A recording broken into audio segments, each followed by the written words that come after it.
Welcome to module number 8. This is Dr. Luke Haynes. You're here at the Haynes method of neuromuscular dry needling, the hybrid dry needling certification.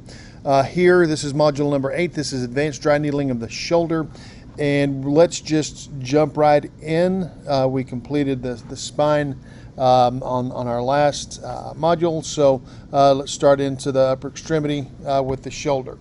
Here what we're going to look at is on the muscles of the anterior torso. We're going to go back up into the cervical thoracic junction.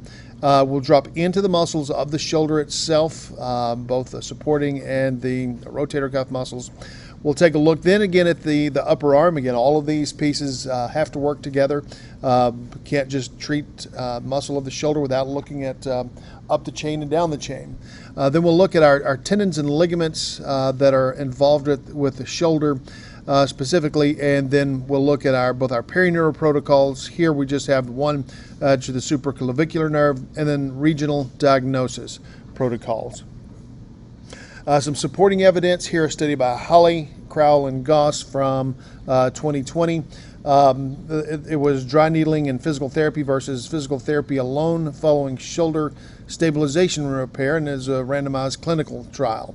The purpose was to determine if the addition of upper quarter dry needling to a rehab protocol is more effective in improving range of motion, pain, and functional outcome scores when compared to a rehab protocol alone after shoulder stabilization surgery. There was the standard care rehab was the control group, and then the standard care plus dry needling is the experimental group. The results, there was statistically significant improvement in shoulder flexion range in the control group. In their conclusion, the significant difference in flexion at the 6-month follow-up may be explained by additional time spent receiving passive range of motion in the control group. These results provide preliminary evidence that dry needling in the post-surgical population is safe and without significant risk of iatrogenic infection or other adverse events. Another by James Dunning and his group. This was published in 2020 as well. Here they're looking at the addition of spinal manipulation and electrical dry needling in patients with subacromial pain syndrome. The objective here was to compare the effects of spinal thrust manipulation and electrical dry needling, which is the experimental group, to those of the non-thrust peripheral joint soft tissue mobilization exercise and interferential current on pain and disability in patients with subacromial pain syndrome. Their conclusion here, thrust manipulation combined with electrical dry needling resulted in greater reductions in pain, disability, and medication intake than non-thrust peripheral joint soft tissue mobilization exercise and interferential current in pain patients with SAPS. So we frequently talk about the benefit of dry needling. Definitely, you've heard me say it time and again that it's very important to make sure that you throw some manual therapy.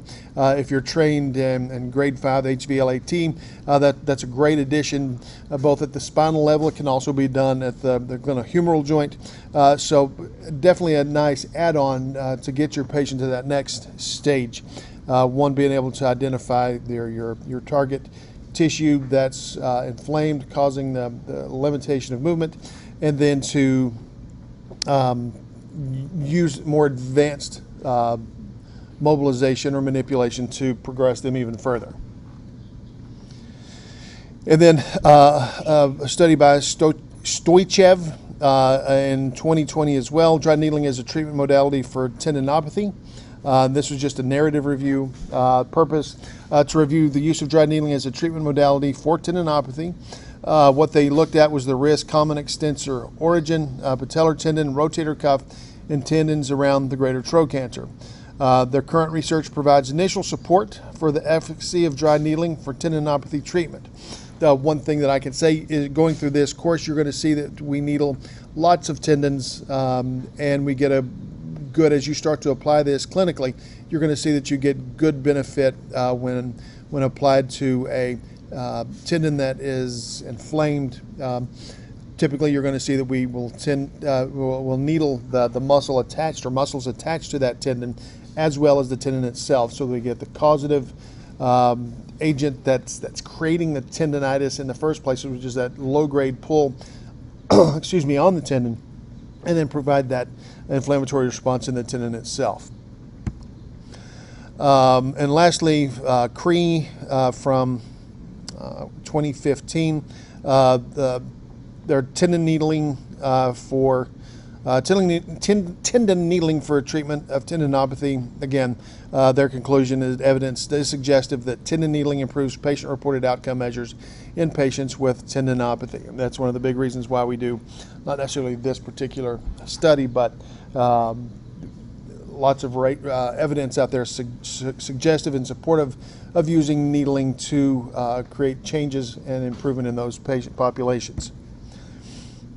Let's skip that one. Okay, now let's move on to our 3KS, or our 3D kinetic screen. We'll incorporate the cervical, thoracic, lumbar is the third piece in it, and then finally to the shoulder.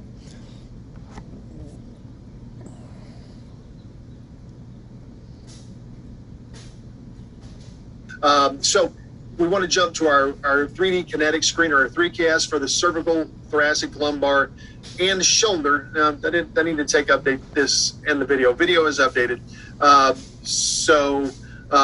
As we've done previously, we're going to go through each of these motions. You can just jump to the shoulder piece as well, but it's a good idea to get in the routine of doing all of them at the same time. So I'm going to attempt now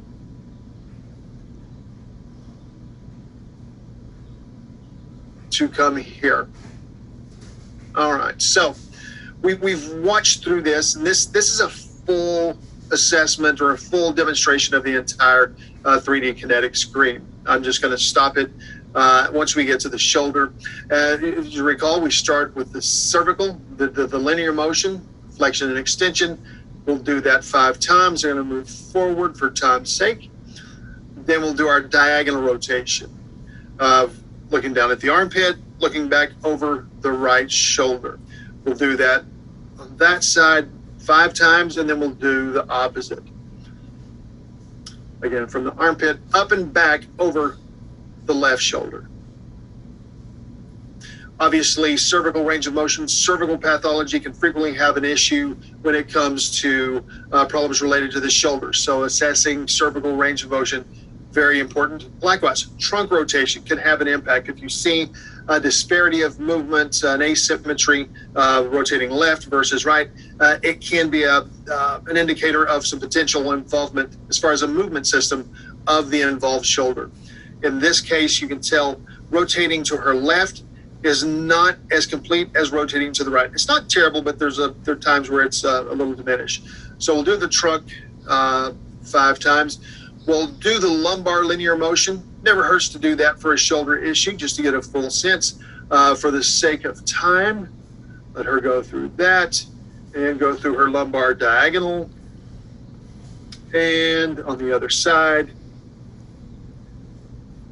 And we also have, and we'll get to this when we get to the hip, a figure 4 sitting for purpose of the shoulder. Not too concerned about that. The figure 4 sitting is just a 1 repetition per side. It's either you can do it well without assistance, without changing your form, or you cannot. It's a pass-fail.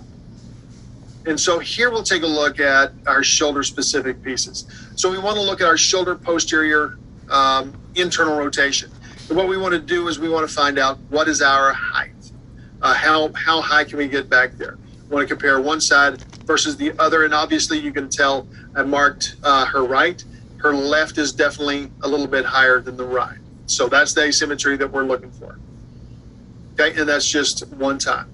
Then we'll look at the posterior external rotation. So I'm going to mark the location of how far she can reach down on the right, and then we'll duplicate it there on the left. Again, just looking for asymmetry. And so that one is actually about the same. So nothing terrible that we see there.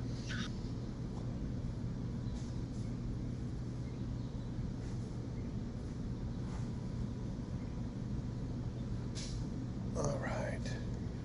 So we'll move on now to our anterior torso muscles. Here we're looking at pec major, minor, subclavius, rectus abdominis, and then the transversus abdominis, and then the internal external obliques. As before, all of the relevant information, which is available to you in the slides in the student portal, are here. I'm going to talk about it briefly or more in detail when we talk about the 3D anatomy. So I'm going to move from here straight into that 3D anatomy piece.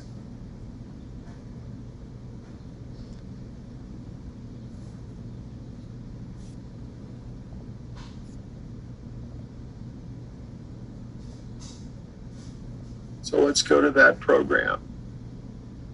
All right, anterior torso. So we'll bring these things up, and I'm actually going to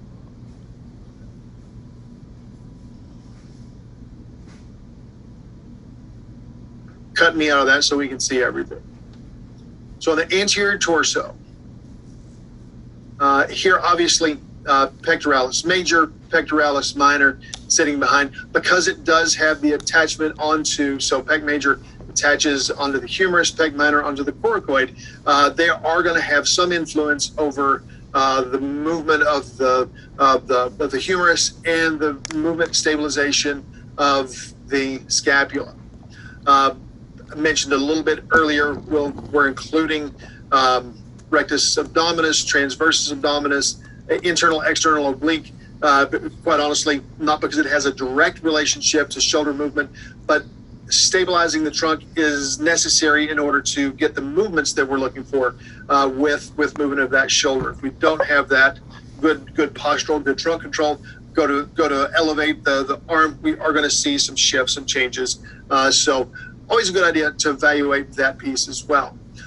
Here on the right side of our model, we can also see subclavius coming off of the first rib over to the clavicle. Drop that down a little bit. Its relevance in creating issues. It's rarely clinically involved from what I have seen. There are times where that is our biggest point of pain. It's isolated to right there. It's usually not associated with not knowingly associated with the shoulder itself. It's usually just an odd pain that a patient will see whenever something's going on.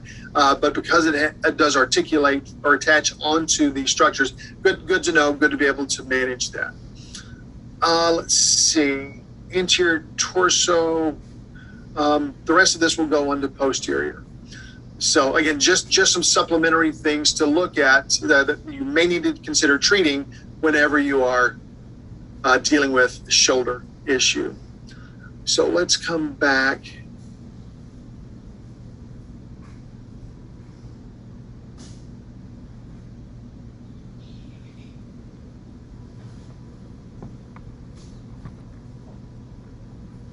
All right, so got a little sidetrack there.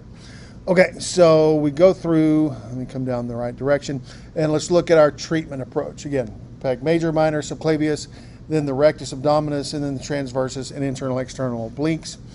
Here again are the specific cards that you'll also find in the app that can help you take a few minutes off of your time fumbling through anything to get straight down to what you're looking for. So let's start with pec major. Pectoralis major. The patient is going to be in the supine position. Needle length will be from 40 to 60 millimeters based on patient's habitus. Backdrop, there's going to be no backdrop in this situation. Again, with the patient in the supine position, shoulder will be abducted to 90 degrees and then externally rotated. In that position, we're going to grasp the muscle with the fingers in the axilla, blocking the rib cage, palpating between the thumb to locate the thickest aspect of the muscle. We're going to pull the muscle away from the rib cage, and we're going to needle medial to lateral, parallel with the rib cage, using the fingers as a backdrop to determine appropriate depth. Caution here to avoid the lung field.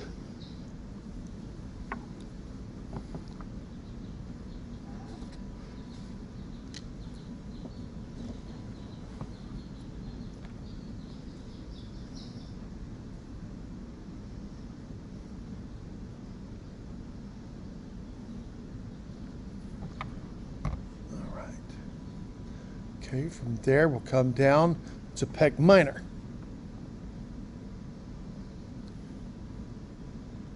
For pectoralis minor, patient again is going to be in the supine position. Needle length here is going to be 2 to 3 centimeters. Backdrop is going to be none or ribs 3, 4, and 5, and we'll talk about that in a moment. Precautions here, definitely the lung field, the brachial plexus, and the neurovascular bundle. So there are 3 possible needling sites. One is going to be at the tenoosseous junction, just medial to the coracoid process, needling anterior posterior for 2 centimeters. The second, we're going to place our fingers into the axilla and the thumb on the anterior chest wall, pulling the pec minor up and away from the chest wall and needling tangentially to the chest wall into the belly of pec minor. The preposition can be uncomfortable to the patient, but it's required to ensure we're hitting the pec minor. The third one, do not attempt this if you cannot palpate the course of the ribs 3, 4, and 5. Pec minor attaches approximately 2 finger breadths lateral to the costochondral junction. It can be needled directly onto the rib about 4 finger breadths from the costochondral junction. Consider a midpoint between the nipple and the clavicle. Again, this is one you probably won't do unless you have a significant ability to palpate those ribs.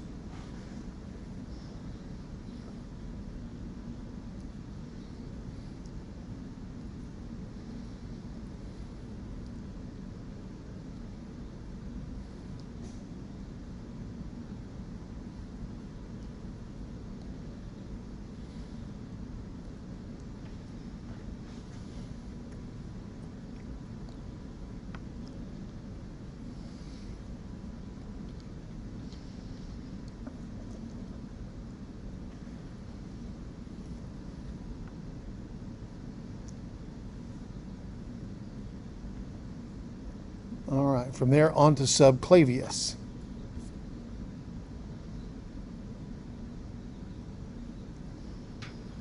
For the subclavius, the patient again is going to be in the supine position. Needle length will be 2 to 3 centimeters at most. The backdrop here is going to be the undersurface of the clavicle. We're going to use a profundus grip at the inferior margin of the midpoint of the clavicle, and we're going to needle from inferior to butt onto the undersurface of the clavicle.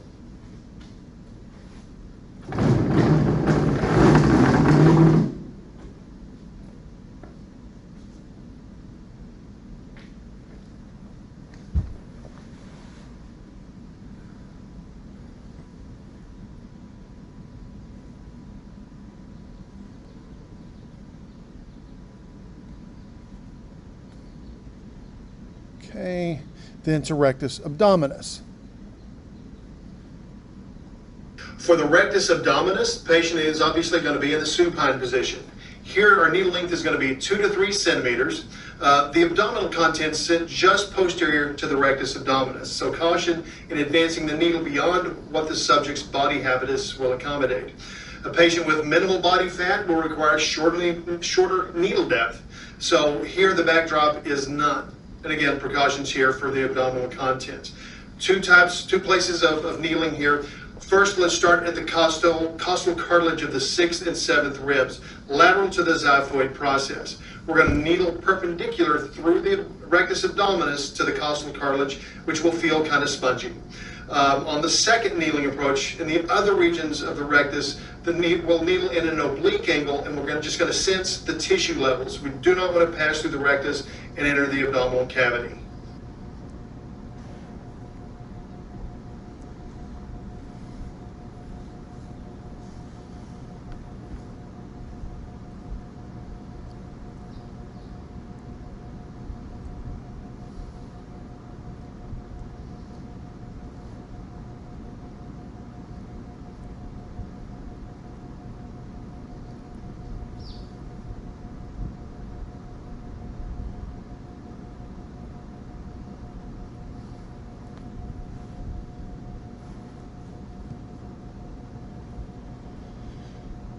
Then to the transverse abdominis and the external obliques and the internal obliques. They'll all be treated in a single location.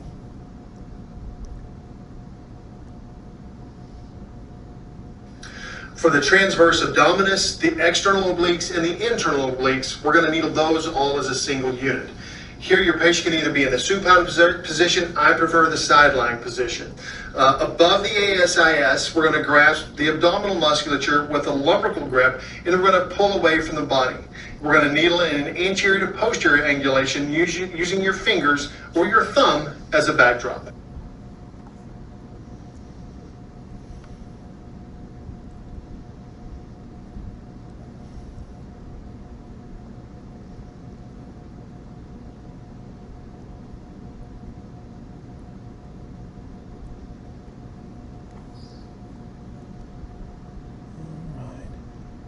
Okay, so now we'll move on to the cervical thoracic junction.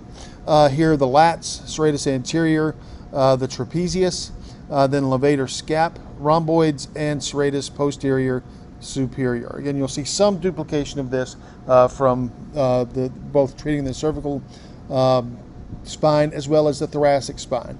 But when we're treating shoulder, we may find that part of this is all involved with issue related to the shoulder, so we're going to cover it again. So let's move from here into our 3D anatomy. Again, all of this information is available in the slides in the student portal. You may find some of it online as well, but let's move into our 3D anatomy here.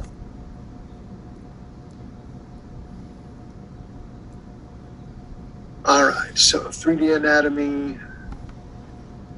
So let's come back to our library.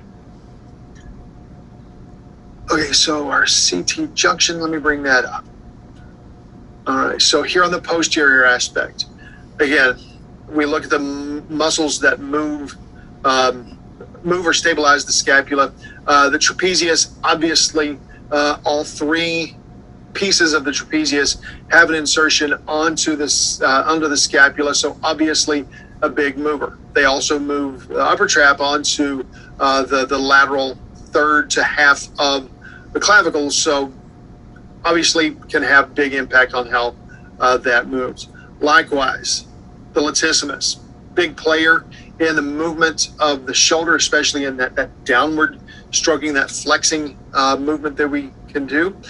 On the deeper structures, now we definitely want to take a look at rhomboid major, rhomboid minor, as they attach onto the medial border of the scapula. Likewise, levator scapulae, with its origin off of the superior angle, and it comes up and attaches to 1, 2, and 3. So common to have problems with this levator scap, complaints of that upper close in pain on that backside. Very common for that to be either the upper traps or more deeply, if there's some movement problems involved, then it could be that levator. We also have the deeper serratus posterior superior, which has a little bit more to do with rib control than it does scapula, but it technically meets the definition. And then finally, looking at serratus anterior, obviously major stabilizer of the scapula. So we'll talk later about winged scapula, sick scapula, and snapping scapula. Very, very important for stabilization of that scapula. And as you know, if you are dealing with a shoulder problem, one of the first things you want to do is stabilize the scapula. So serratus anterior, a big player there. All right. Okay, so let's move from the 3D anatomy piece into treatment of each of these. So I'm going to move into that. So let's go to the latissimus. For the latissimus, the patient's going to be in the prone position. We're going to use a needle of 30 to 40 millimeters. Backdrop, there is none. We're going to grasp the muscle near the humerus, pulling it away from the body using the fingers to block the rib cage, palpating for the thickest part of the muscle. We're going to needle posterior to anterior, medial to lateral, parallel with the rib cage, using the fingers to determine appropriate depth.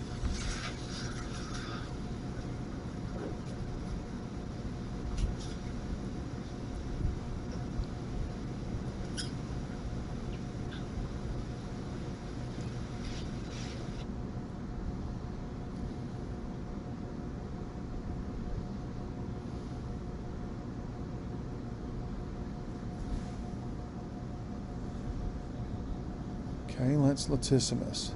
We'll move down. We'll look at serratus anterior.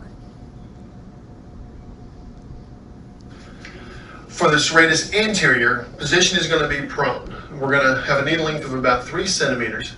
It could be a little bit more on this approach. The backdrop is going to be the anterior surface of the scapula. With the patient's hand behind their back, we're going to use a profundus grip to pull the medial border of the scapula away from the chest wall and needle to the anterior surface of the scapula with periosteal packing if necessary. Alternatively, serratus anterior can also be needled directly onto the lateral ribs from 4 to 9 at the origin of the muscle.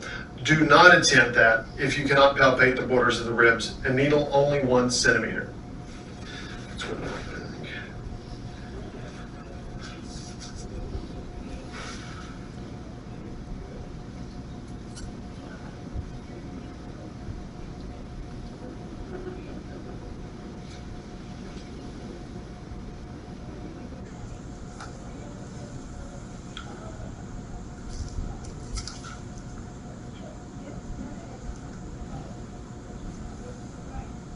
We are good.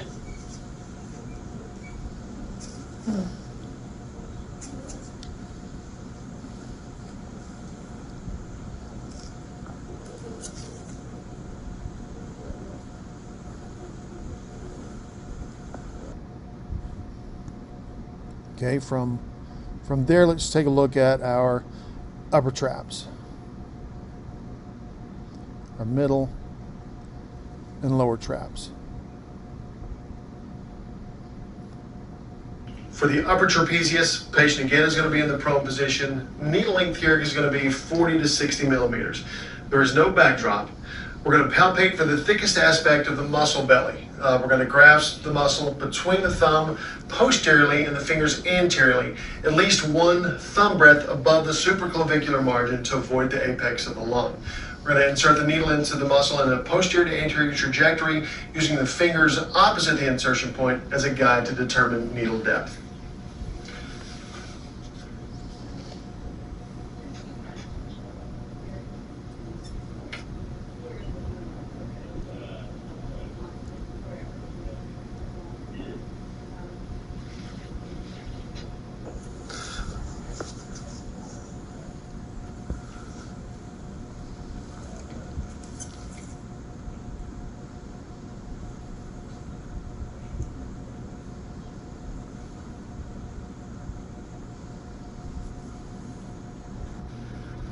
For the middle trapezius, patient again in the prone position, needle length is going to be about 3 centimeters. There's no backdrop on this needle.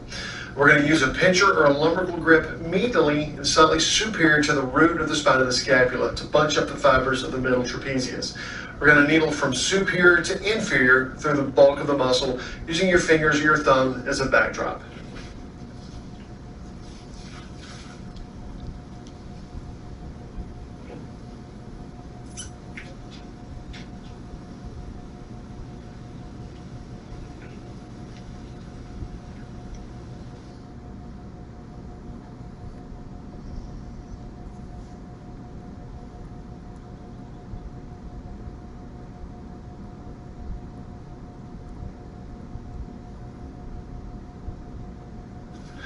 For the lower trapezius, a patient again is going to be in the prone position. Needle length is about 3 centimeters. There is no backdrop. We're going to use a pincher or a lumbrical grip midway between the root of the spine of the scapula and the inferior angle to bunch up the fibers of the lower trapezius. We're going to needle from superior to inferior directly into the muscle, or lateral to medial, threading through the bulk of the muscle, using your fingers or the thumb as a backdrop.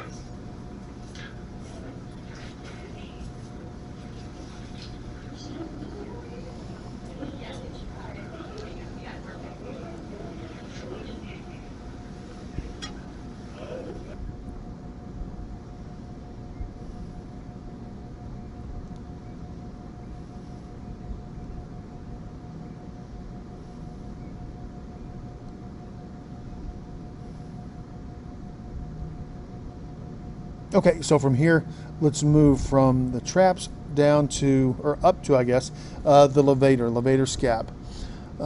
Again, a very important muscle, whether it's a cervical thoracic, or a scapulothoracic or just a plain thoracic or shoulder problem, a levator scap is frequently involved.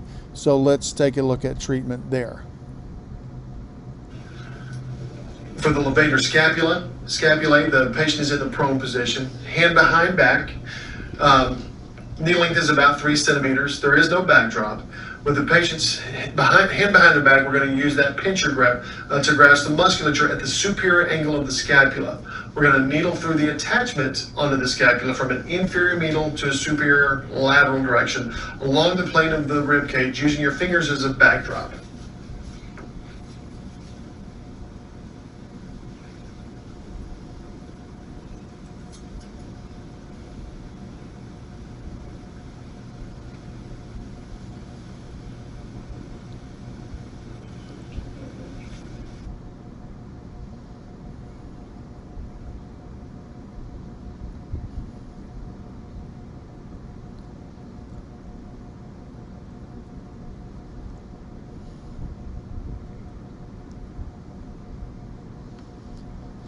And from levator scap, we'll move to the rhomboid major. Here, let's bring that up. For the rhomboid major, patient again is going to be in the prone position. We'll end up with the hand behind the back. Knee length is going to be 3 centimeters, and the backdrop is going to be the medial border of the scapula. So with the patient's hand behind their back, we'll use a profundus grip to pull the medial border of the scapula away from the chest wall, and we're going to needle to the medial border, not anterior to the scapula, distal to the root of the scapula with periosteal pecking if necessary.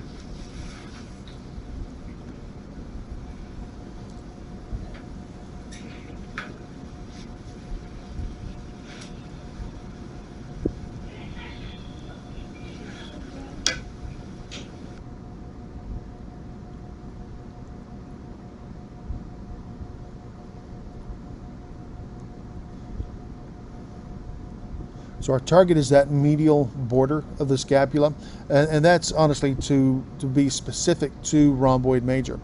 If you choose to go anterior to the scapula, there's actually nothing wrong with that. You'll get rhomboid major. You'll also probably get subscapularis and serratus anterior at the same time. Again, in that case, you get a threefer. Occasionally, what we want to do is be specific to a particular muscle. So to target that specifically, you just needle it onto that medial border. Okay, so from there, let's take a look next at rhomboid minor. For the rhomboid minor, patient again is in the prone position with the hand behind the back, a 3 centimeter needle with the medial border of the scapula as our backdrop. With the patient's hand behind their back, we're going to use a profundus grip again to pull the medial border of the scapula away from the chest wall. And we're going to needle to the medial border, not anterior to the scapula, at the root of the scapula with periosteal pecking if necessary.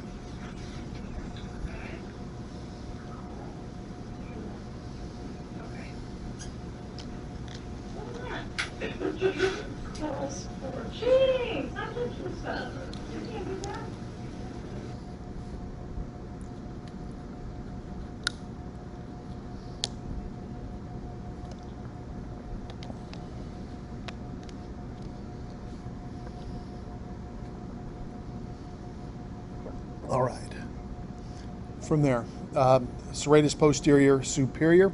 Again, probably not that involved that often, but it's a muscle there. It's there for a reason, and we want to make sure that we have the ability to treat it if we decide that is where we need to go. For the serratus posterior superior, patient again is going to be in the prone position.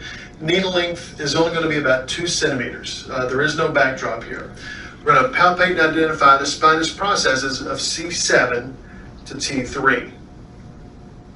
We're going to needle from lateral to medial, slightly caudal, 2 finger breadths lateral from the spinous process. This is a superficial muscle and there is no backdrop.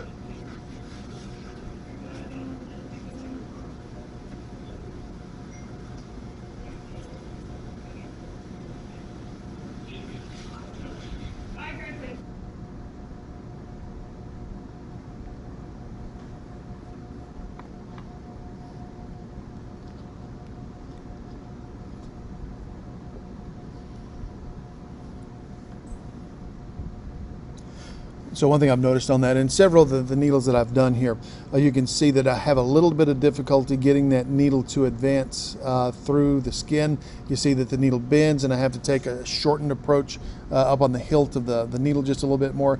And quite honestly, that's because in these particular cases, I didn't tap the needle hard enough, rapid enough to get through that first 2 millimeters of skin.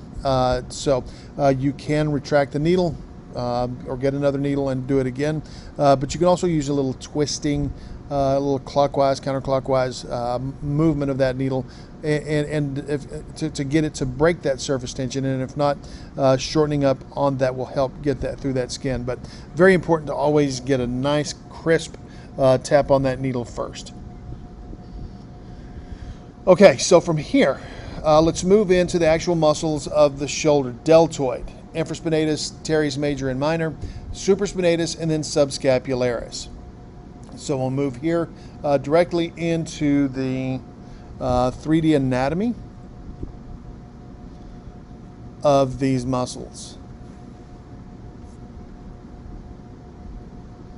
And let me move that over a little bit and drop that out of the way. Our anatomy. All right. So we'll start with the deltoid.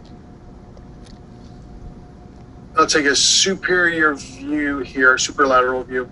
So obviously, deltoid has origin off of the lateral part of the clavicle, around onto the acromion, and then down a good 2/3 of the way down the spine of the scapula. So with that angle of that location of origin, it can obviously play a big role in both flexion, abduction, and extension. And truly, although it's one muscle, it has to be accredited for all three of those motions. Its attachment, the deltoid tubercle, here innervated by C5, C6. So deltoid, let's move over to this side. I'm going to remove the delt. Hide that puppy. All right, and let's come in. We'll start with supra. So supraspinatus sits in the supraspinous fossa. It inserts onto the, get that bursa out of the way, on the superior facets of the greater trochanter of the humerus, and its action obviously is abduction. Let me bring that back up. I want to know about that. It's also suprascapular, C5, C6. It abducts and stabilizes the arm at the glenohumeral joint. Again, its primary function is that stabilization, and it assists in a small degree with the actual abduction, especially those first few 10 to 15 degrees. More after that, it's more about the deltoid. We drop into infraspinatus, which we've already covered. Again, it covers a broad area in the infraspinous fossa. It attaches onto the medial or the middle facet on the humerus. And it's also a suprascapular nerve, C5, C6. Its action, it's laterally or externally rotates, transversely abducts, and mainly it stabilizes the arm at the glenohumeral joint. So we frequently see in the infraspinatus a lot of overuse type work. We're a lot more tolerant to internal rotation. It's just activities that we do more frequently. But so we tend to see a lot more muscle tension from overuse in that infraspinatus. Obviously, supraspinatus is the muscle that if we're going to have a tear, more than likely that one is going to be involved, especially as it jams into the acromion, or if we're prone to having spurring at the AC joint. Supra tends to be more injury prone, and then infra tends to respond or have bigger response to overuse. Teres minor, here, so it inserts into the inferior facets of the greater tubercle. It laterally rotates, transversely abducts, and then stabilizes the arm glenohumeral joint. Every so often, you will find that teres minor is involved in a movement function. There's going to be some severe tenderness in that muscle. More often than not, you're not going to see it injured, but do need to know that it could be involved so that we needle that if necessary. Then further down, teres major on the inferior half or inferior third of the scapula, and it inserts into the crest of the lesser tubercle as it comes around more anteriorly. So obviously it has function for adduction, medially rotation at the glenohumeral joint. Again, adduction is probably its bigger function. Because it's not on up higher, it doesn't really serve a role as far as stabilization.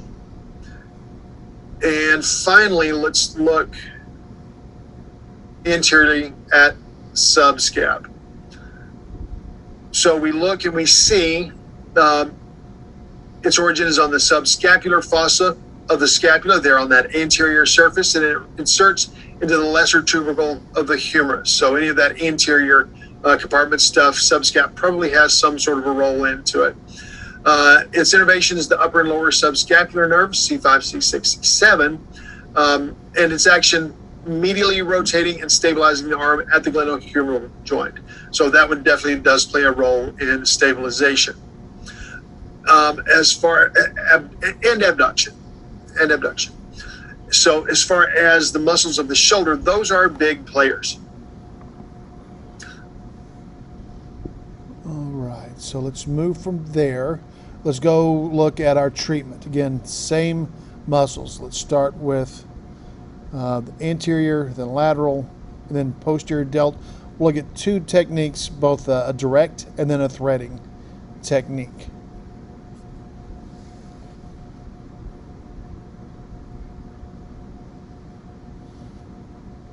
For the anterior deltoid, the patient again is going to be in the supine position, needle length 30 to 40 millimeters. The backdrop again will be the humerus or none, depending on direct or threading approach. Threading can be done in the supine position, 1 finger breadth lateral to the cephalic vein in the anterior deltoid. We'll grasp the medial aspect of the anterior deltoid with the thumb and the lateral deltoid posteriorly with your fingers used as a backdrop. We'll direct the needle from the anterior deltoid laterally towards your fingers as a backdrop to determine depth and needle angulation. Again, a direct approach can be used with the needle oriented toward the humerus as a backdrop.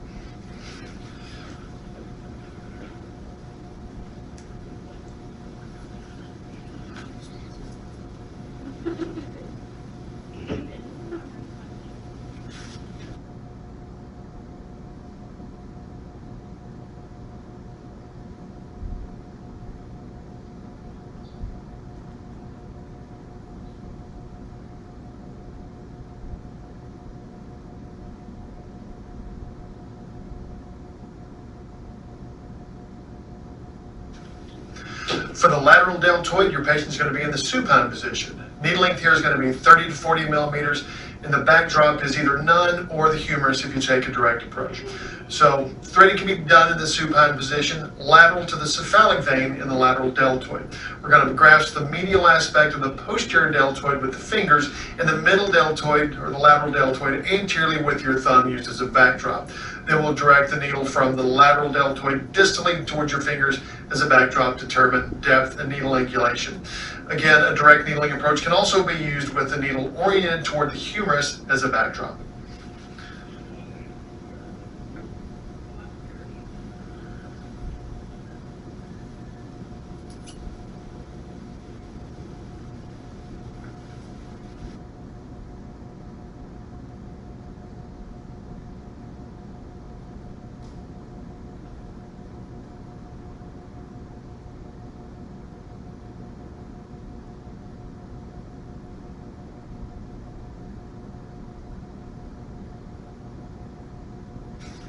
For the posterior deltoid, your patient's going to be in the prone position. Your needle length is going to be 30 to 40 millimeters, and your backdrop is going to be none unless you're using a direct approach. So we'll grasp the medial aspect of the posterior deltoid with the thumb, and the middle deltoid anteriorly with your fingers used as a backdrop. We'll direct the needle threading through the posterior deltoid laterally towards your fingers as a backdrop to determine depth and needle angulation. As an alternate method, the posterior deltoid can be needled directly with the humerus as a backdrop.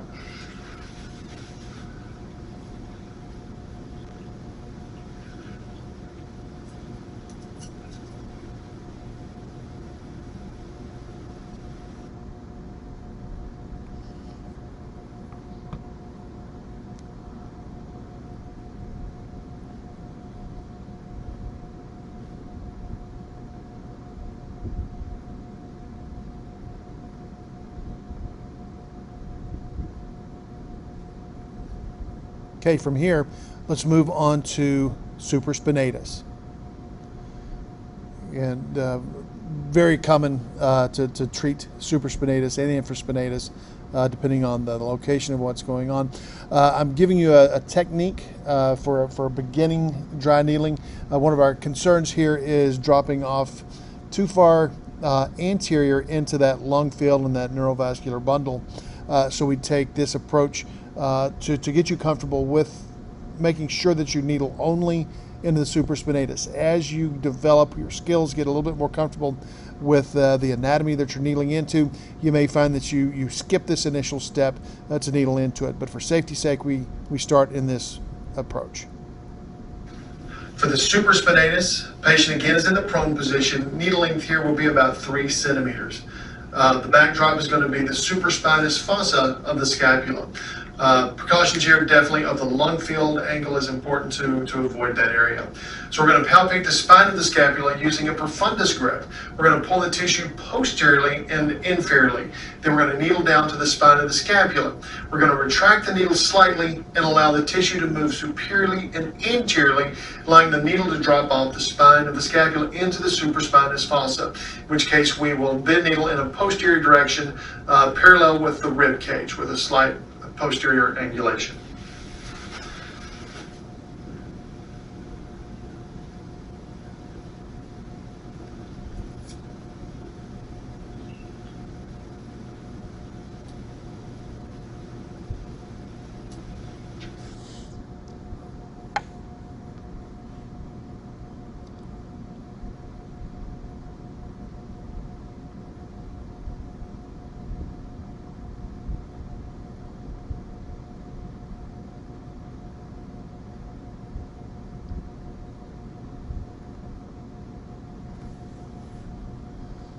From there, we'll move to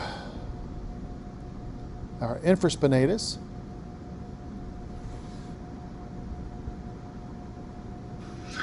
The infraspinatus, the patient's going to be in the prone position. Needle length here is going to be 30 to 40 millimeters, and the backdrop is going to be the dorsal surface of the scapula.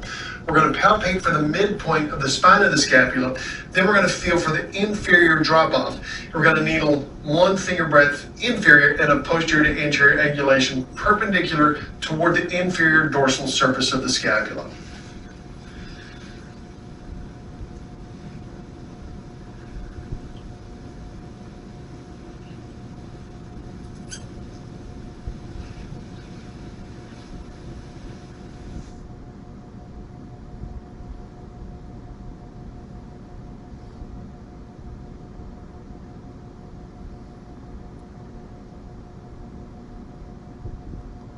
And we'll cover this in the lab. Infraspinatus covers a large area right here. We start by teaching you to needle just inferior to that spine of the scapula, but you may find that your most tender part of this muscle sits a little bit lower down here.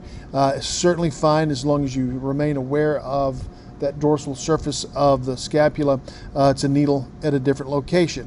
There are times I take a direct approach, there are times I take a threading approach. Just depends on the symptoms that your patient is dealing with. However, just getting started and getting your feet wet with needling, this is the recommended approach. So from there to teres minor and then teres major.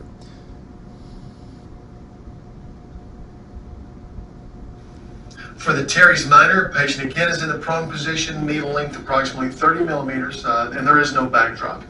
Again, we're going to grasp the muscle between the fingers and the thumb, palpating for the thickest part of the muscle, making sure that we identify the lateral scapular border and the ribs. Using your fingers as a backdrop, we're going to dance the needle through the muscle until you feel the needle approximating your fingers on the axillary side. Caution again regarding the lung field.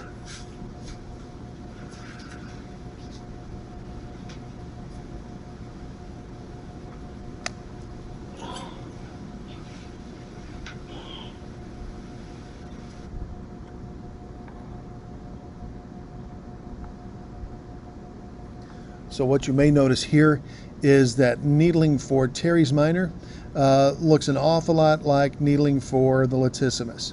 And truly, if you're needling one, you're probably catching both. So just kind of, again, one of the twofers we get. So that's minor, and then let's look at major. Again, major you're going to find very similar. That's what you would see with latissimus as well.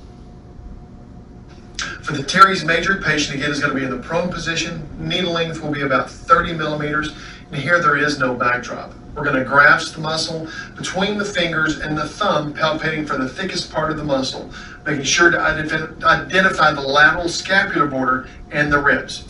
Using your fingers as a backdrop, we're going to dance the needle through the muscle until you feel the needle approximating your fingers in the axillary side. Caution here regarding the lung field, that needle angulation will be slightly lateral.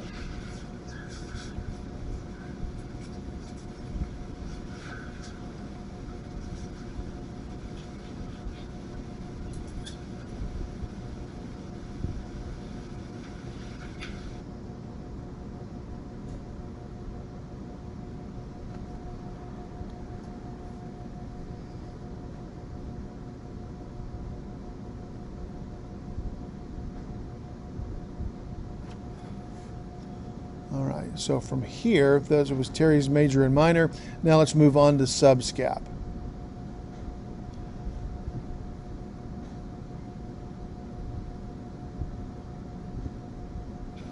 For the subscapularis, we're going to look at two needling approaches.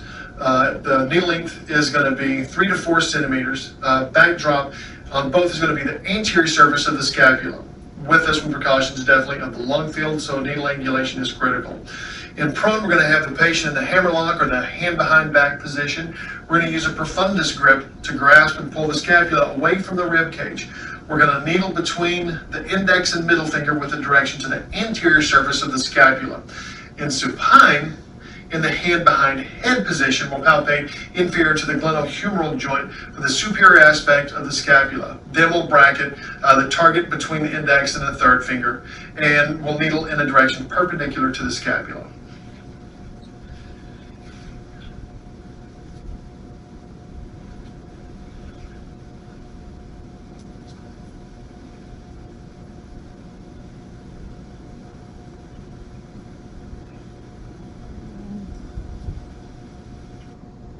Again, here you'll see this is also very similar, if not identical, to our needling approach for serratus anterior.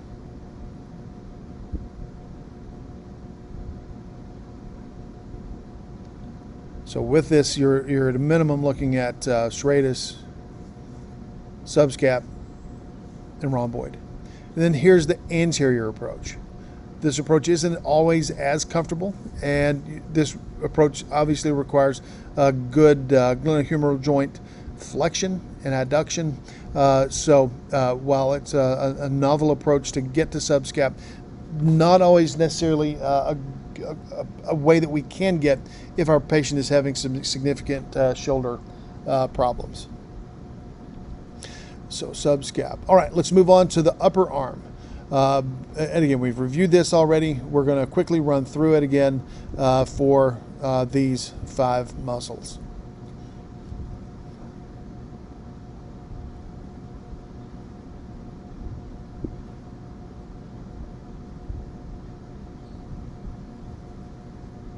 Make this work. There we go. All right. Come back to the library. Tendon, upper arm. Okay. So muscles of the upper arm. Again, number one is the short head of the bicep and the coracobrachialis because of their role with scapular stabilization, with their attachment on the coracoid there. We definitely want to include that as a muscle or two muscles that could have an impact on the movement and stability of the shoulder joint. With the rotate a little bit, it's buried and hidden here. We'll see it later when we talk about the glenoid labrum, but the long head comes through the intertubercular groove as it comes over and attaches onto the superior aspect with the labrum. And so those two pieces definitely come into play. Brachialis probably isn't directly involved, but because it is one of the larger movers of the upper arm, it can have an impact on what's happening at the shoulder. So as you look at a larger picture, you need to include brachialis in your treatment design. As we look at triceps, so we do have a scapular attachment here to the long head. And so obviously that has an impact on the movement of the scapula, but because it also attaches two locations on the humerus, need to be able to treat that as well. Obviously, if it attaches, it's going to play some sort of a role. Again, brachioradialis, it's a large mover of the forearm. May as well be able to include that in case there's something a little bit distally. I would like to say that dry needling is a very simple, straightforward approach. You put the needle in the one spot and everything is fixed. But what tends to happen is you treat, they have some anterior pain. Let's say you go treat subscap. So subscap's going to come off the border. It's going to come over and attach onto the lesser tubercle. Very common to have this anterior pain right here. Well, here we have no fewer than two muscles. There's a bursa here. There's another bursa on top of the subscapularis. So 1, 2, 3, 4, 5. There are 5 structures very close that could be responsible for that anterior shoulder pain. So just as an example, you need to be able to treat all of those in the event that just hitting one structure doesn't get what you want out of it. All right, so let's move in from there. Let's move into treatment. Let's start with coraco.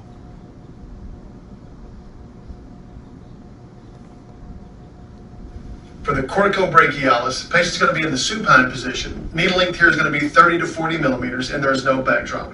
We're going to look at 2 approaches. First, from a lateral aspect, we're going to palpate for the deltoid tuberosity. We're going to grasp just superiorly to the tuberosity with the fingers, palpating for the brachial artery and thumb at the tubercle. From 2 finger breadths superior to the tubercle, we're going to needle from lateral to medial, just anterior to the humerus until you feel the needle approximating your patient, your fingers. Your patient arm must remain in the anatomical position to penetrate the coracobrachialis. And this is done to avoid the neurovascular structures up higher. Alternatively, the muscle can be needled in an AP direction, 1 finger breadth caudal from the coracoid process, 3 centimeters of depth, with a slightly superior trajectory to avoid the brachial plexus, brachial artery, and vein.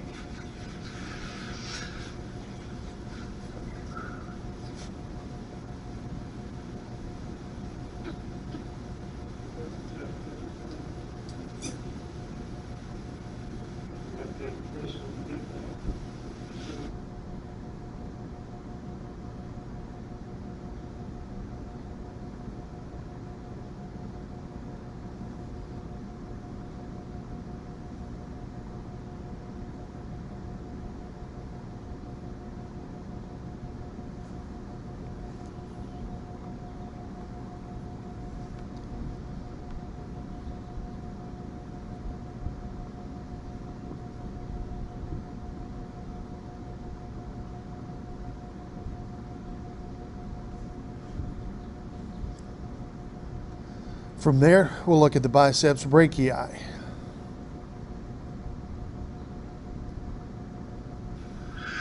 For the biceps brachii, the short and long heads, patient again is going to be in the supine position. Needle length will be approximately 30 millimeters. There's not going to be a backdrop in this technique.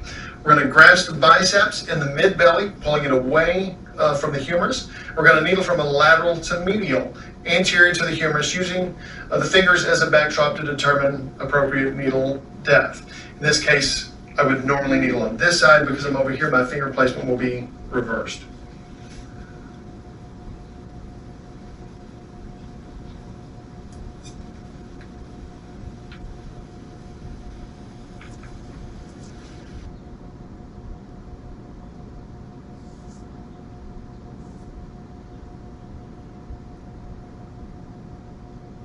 So this is the threading approach that's specific to biceps.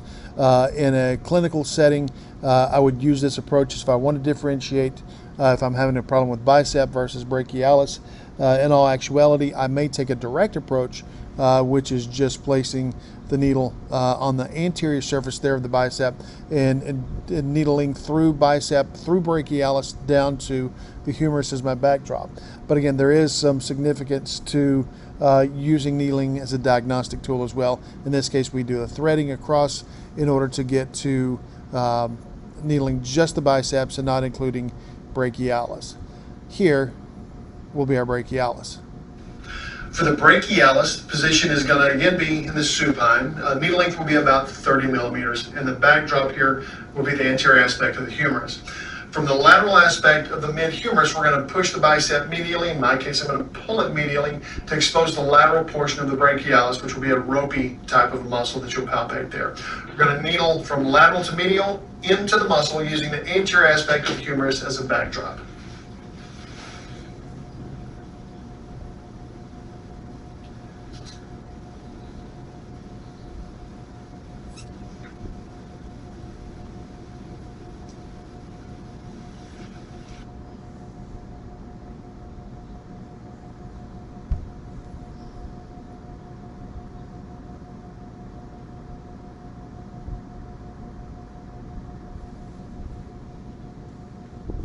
Okay, let's move, excuse me, move from here, sorry, to triceps.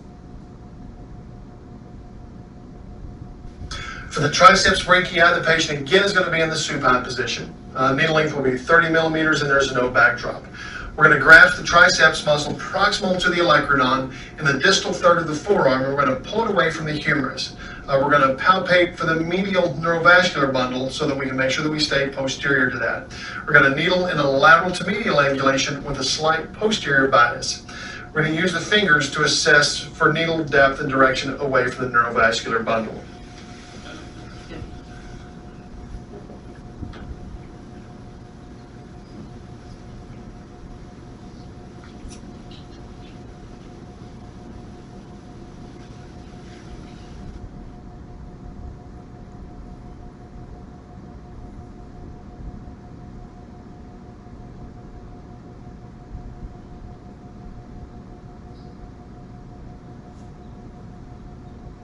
Okay, so from there, then the brachioradialis, last of the muscle. For the brachioradialis, patient again in the supine position, needle length approximately 30 millimeters. The backdrop here is going to be the radius. We're going to identify the brachioradialis by resisting elbow flexion. In the anatomical position, we're going to insert the needle 3 finger breadths distal from the cubital crease, anterior and lateral, posterior to medial, with a 30-degree angulation with the radius as a backdrop. If you'll hold right there.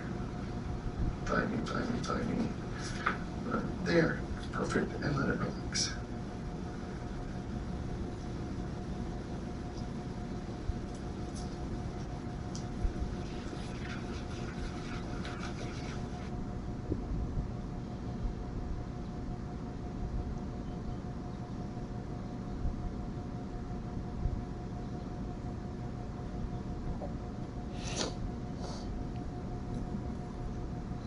And so that is brachioradialis. So again, we've covered the anterior torso, the cervical thoracic junction, muscles of the scapula, muscles in and around the shoulder itself, and then the muscles of the upper arm, all of which have to be considered whenever we're talking about proper method of treating what may seem like just a simple shoulder issue. We know that it's rarely just a single muscle.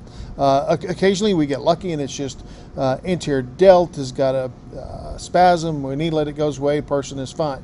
But usually there's some underlying either movement dysfunction or muscle or tendon or soft tissue pathology that we're dealing with as well.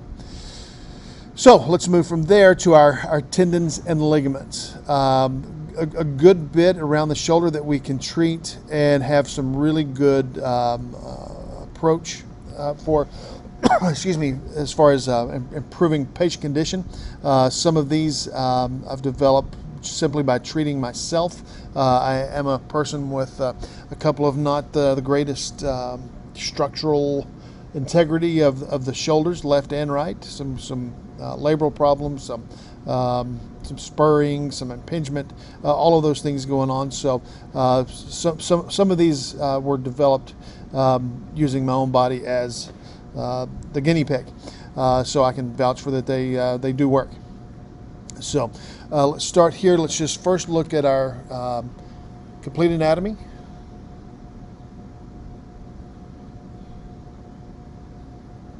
So let's jump into our complete anatomy again.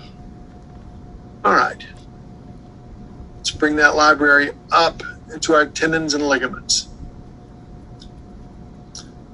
So lots of tendons and ligaments to consider. Let's start with, let me get rid of all of these labels here. Clear those out. Very good. All right. So what we'll start with, and I'm going to be honest, I don't remember if we cover the SC joint here as well. I know we did in the advanced thoracic, but there's always the anterior sternoclavicular ligament. We look further at assist in connecting clavicle to the manubrium. Laterally, we'll look at the AC joint. So we definitely have the ligament itself, but I hide that, and then we see further into that, then we have the articular disc of the AC joint. And so when we needle into that, we're going to want to make that as our target. So we come further. Let's continue exploring the ligaments of the shoulder here. So the first will be the coracoacromial ligament. Frequently dealing with impingement, rotator cuff interval problems. That ligament gets sacrificed surgically, just because if it's inflamed, it's going to occupy some space, and they need all the space they can get. So that's the coracoacromial coming off of the coracoid, landing onto the underside of the acromion. We'll then move to the trapezoid ligament, again from the anterior medial surface of the coracoid process, very close to where pec minor. Matter of fact, pec minor is going to attach inferior to first the trapezoid ligament, then second the conoid ligament that sits out here. Trapezoid because it's got the two-directional movement of fibers. And then let's move posteriorly to the conoid ligament. Again, it's going to come off of that medial surface of the coracoid process, landing a little bit more posteriorly onto the clavicle. Again, all providing stability with the clavicle and the scapula. Superiorly, we have the coracohumeral ligament, and then anteriorly, these will be needled accidentally. We're not going to intentionally go after these, but as far as the anterior protection, the stability they give the joint, the superior glenohumeral joint, middle glenohumeral ligament, and the inferior glenohumeral ligament.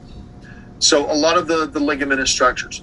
So on the bursal piece, we also have, when we're evaluating shoulder problems, we're frequently going to find pain and dysfunction here in the infraspinatus. A lot of times we'll feel it out here. More commonly, or just as commonly, we feel it right at the angle or the anglet here of the acromion, right in that joint space.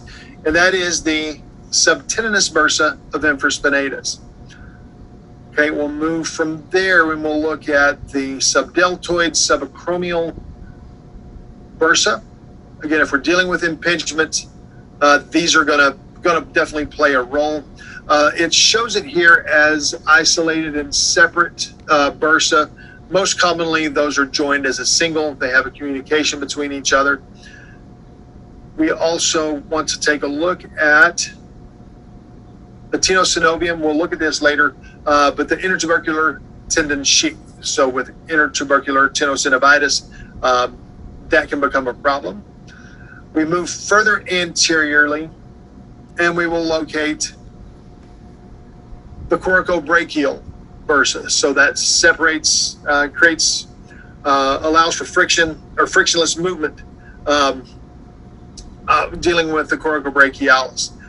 We move from there interior to the subscapularis, then we'll find the subtendinous bursa of subscapularis. So we talked about having a lot of potential area for pain, dysfunction, tenderness, point tenderness in this anterior quadrant. Again, we've got two muscles.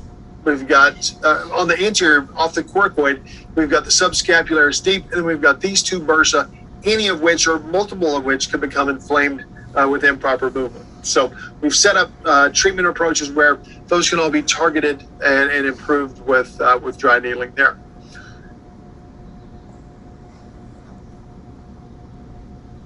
All right. So we'll move from there. Let's see here. Okay, so we'll just start in the AC joint ligament. This is a challenging dry needling technique because an AC joint that is dealing with osteoarthritis, dealing with spurring, you may have a very small window to needle into that, but needling into that can, we do have those patients that have just isolated tenderness there at that AC joint, and needling into that can be very beneficial for those patients.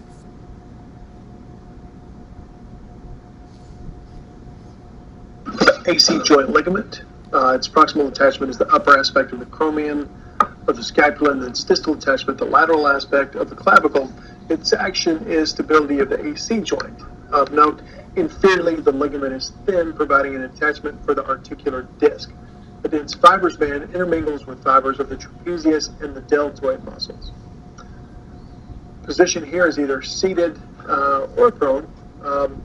Needle length will be 10 to 15 millimeters, so fairly superficial. There's no backdrop, and precautions here: the suprascapular artery and vein, the thoracoacromial artery and vein. For the procedure itself, we'll palpate the anterior and posterior V-notch of the AC joint to assess the joint line. To further isolate the joint line, we can mobilize the clavicle against the acromion. The joint line will run 40 to 45 degrees in the sagittal plane from anterolateral to posteromedial, in line of the V-notches. The needle will penetrate the acromioclavicular ligament superiorly and progress through the articular capsule into that articular disc. Needle length will be only 10 to 15 millimeters at this location with no backdrop. If you hit a bony stop while needling in a superior to inferior direction, perpendicular to a frontal plane, then you are contacting either the clavicle or the acromion. This is a small joint space and may require a small angle of redirection to reach your target of the articular disc.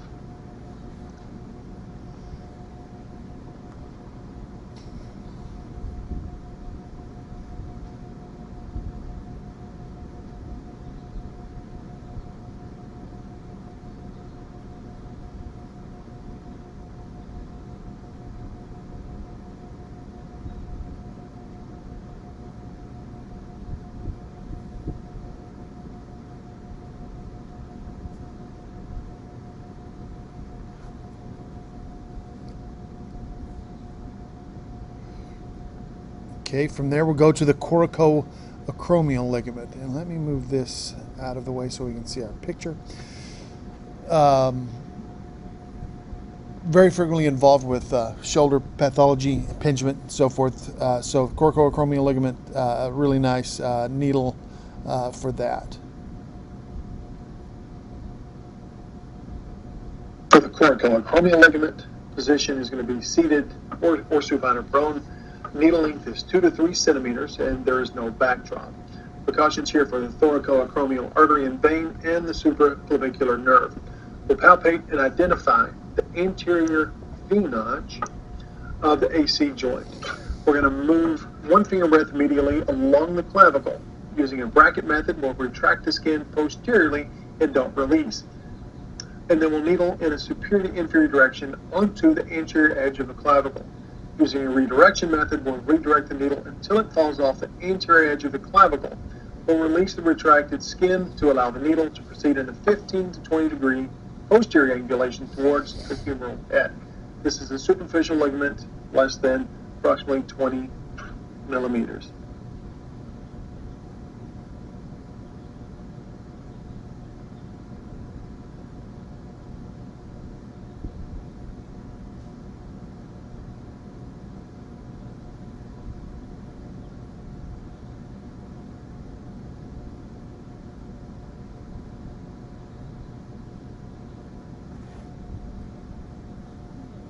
Okay, from there we'll move to the trapezoid ligament. And so it's just a little further medial. So here we'll move over 2 to 3 finger breadths from the AC joint line along that clavicle.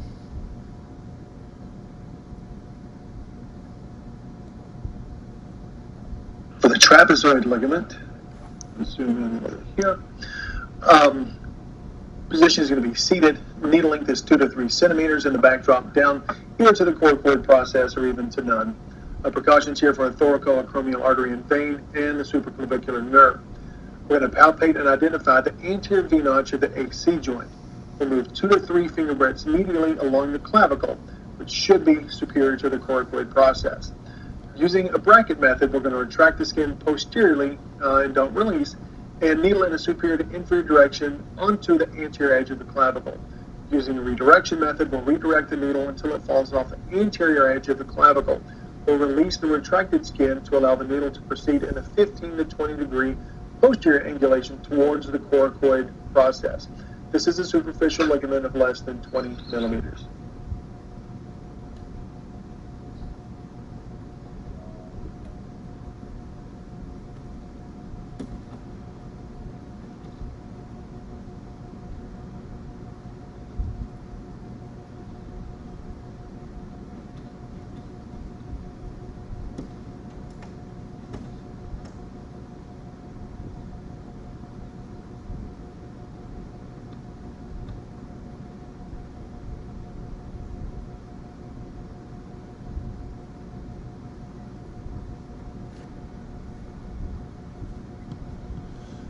For the trapezoid, we'll move on to the coracohumeral ligament.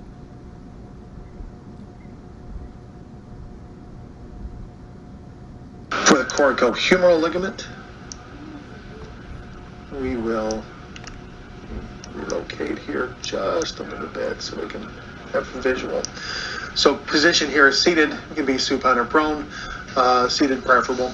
Needle length is going to be 3 centimeters with the backdrop down to the humeral head.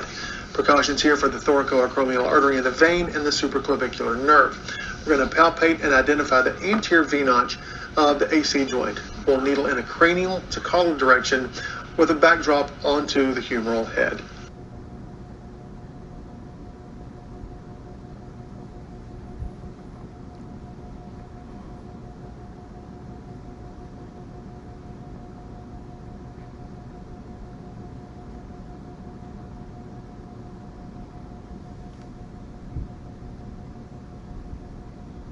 Okay, and then we'll move from there around to the posterior side for the conoid ligament.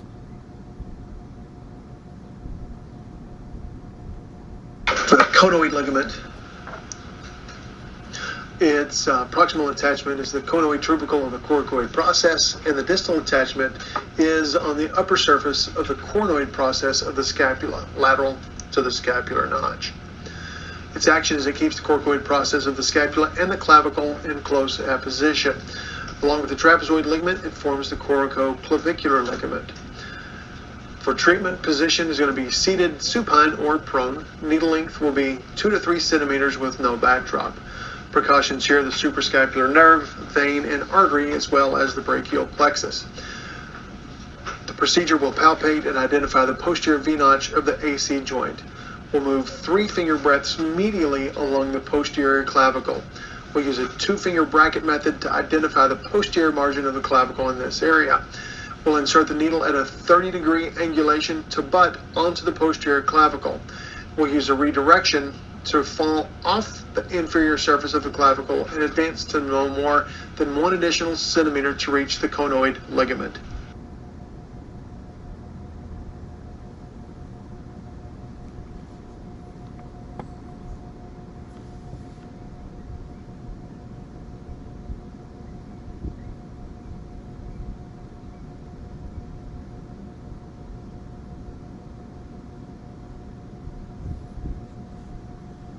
All right, from there we'll move to the subdeltoid bursa. So we're going to look first at subdeltoid, and then we'll look at subacromial after that. Here we're going to needle them each respective to them acting as a single unit individually.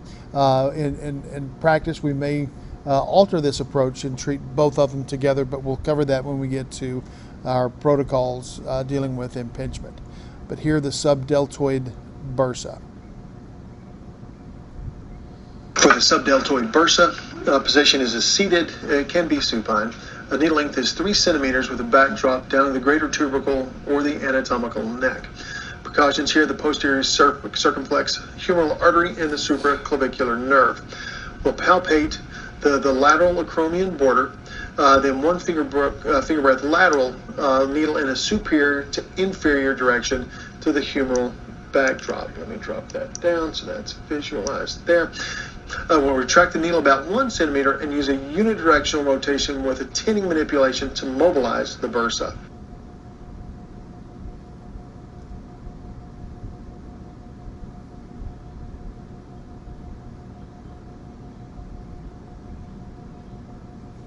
And that's subdeltoid. So let's move from there on to the subacromial.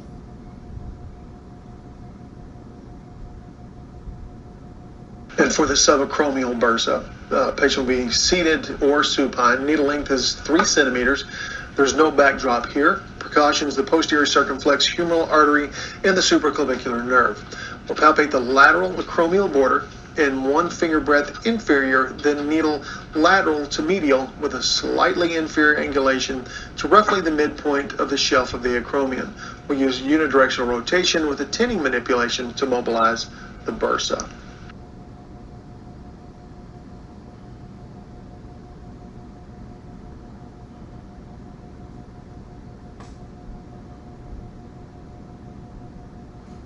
And that subacromial bursa. That approach is a little closer to what we'll do when we deal with the impingement protocol itself. You can needle them both individually, or you can take an even further acute angle to needle all at one time. And we'll deal with that just momentarily. So from there, we'll look at the subtendinous bursa of infraspinatus. Here. Next, let's look at the subtendinous bursa of infraspinatus. So we frequently see patients, again, with that posterior shoulder pain and discomfort. Frequently, it is just the infraspinatus, maybe teres major, minor, probably more minor in this particular area. But that being said, we do need to consider that it could be an issue here. So again, it just sits a little anterior to the glenohumeral joint, to the glenoid itself. It is again, a fluid-filled sac permitting friction-free movement of the tendinous insertion of infraspinatus. As we normally would treat infraspinatus just distal to or caudal from the spine of the scapula, a lot of times that pain is there. And that is the location where we will needle for that posterior shoulder pain that could be bursal. For the subtendinous bursa of infraspinatus, the position will be seated. Needling through will be 3 centimeters. The backdrop is the posterior joint capsule. We're going to palpate the acromial angle at the posterior border of the acromion. We're going to move 2 finger breadths inferior from that point. Then we're going to needle posterior to anterior to land on the posterior joint capsule using unidirectional rotation with a tinting manipulation.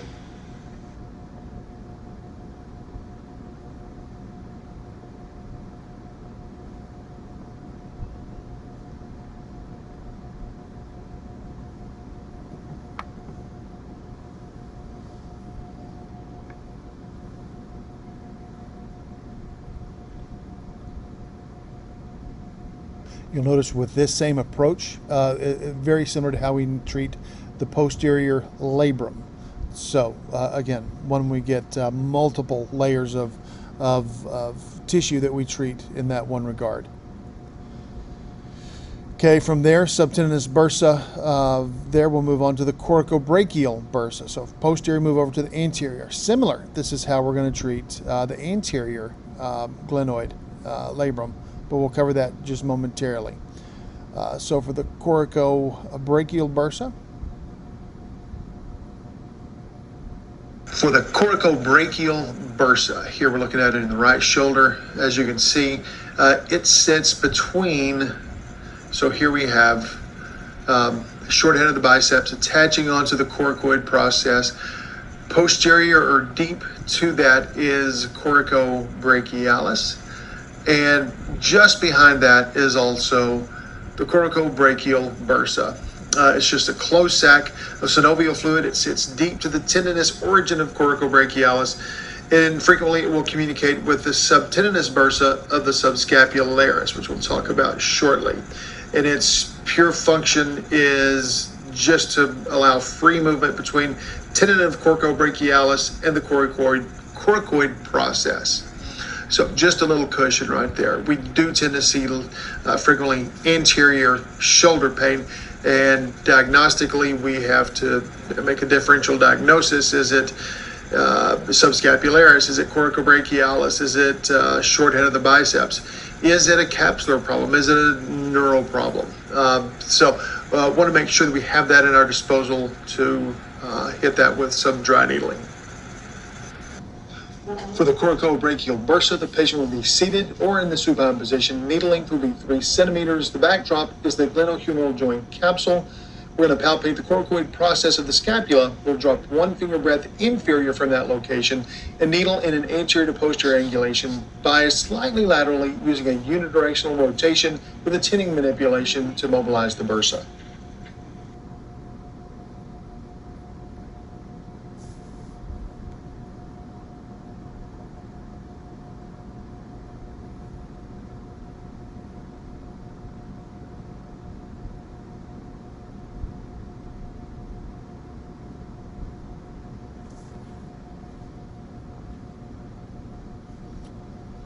Okay, from there, let's move on to the subtendinous bursa of subscapularis. So it just sits a little deeper, but we'll look at that next. Next, let's look at the subtendinous bursa of subscapularis. So just posterior to the subscap, right at the level of the anterior glenohumeral joint, sits this subtendinous bursa. We had just looked at the coracobrachial bursa, and now so I'm going to highlight it again.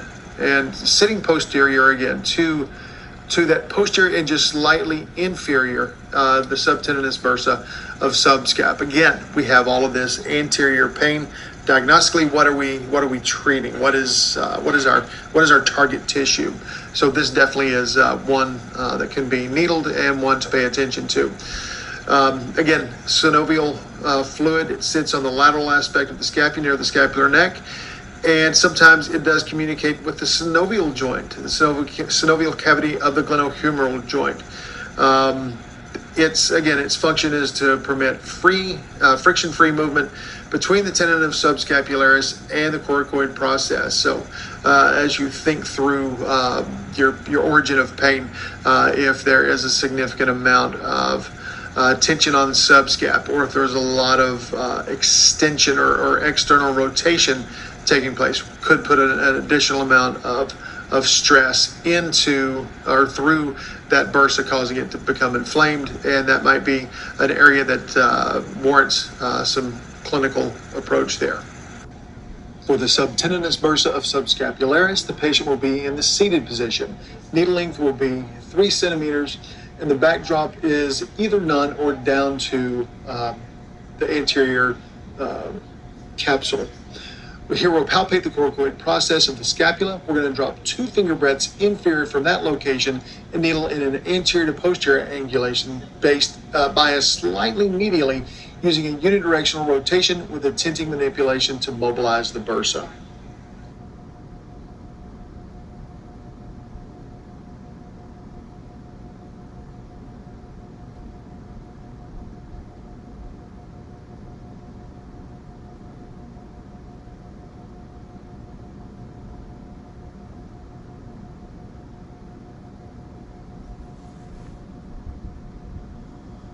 Okay, and then let's look at our glenoid labrum. Again, this is one that I developed specifically to my shoulders. I now treat it about once every year to 18 months, and that's all that I have to do. I have to do my regular exercise to keep shoulder stability, but as far as that deep labral pain, this is all that I have to deal with.